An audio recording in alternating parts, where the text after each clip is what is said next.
Республика Дагестан – это одна из самых живописных республик Российской Федерации.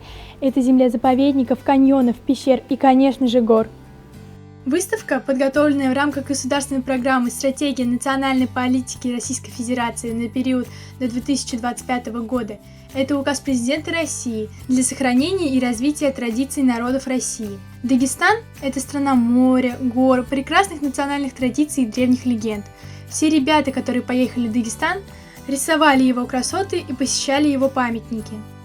В Музее истории города Уфы открылась выставка «Горы, море, Дагестан». На ней представлены работы участников 18-го международного арт-кампуса, который прошел в Дагестане. В течение 10 дней ребята из самых разных уголков страны работали на пленэре под руководством художников-маринистов. Художники-маринисты – это живописцы, которые изображают морские сцены, корабли, порты и другие морские объекты.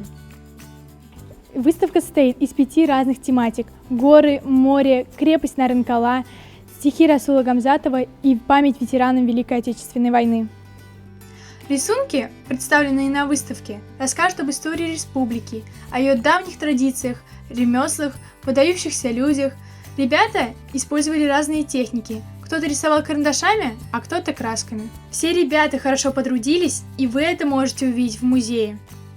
Кроме выставки «Горы, море, Дагестан», в Музее истории города Уфы можно на много что посмотреть. Элина Мусалямова, Вахид Халимов специально для «Горы новостей».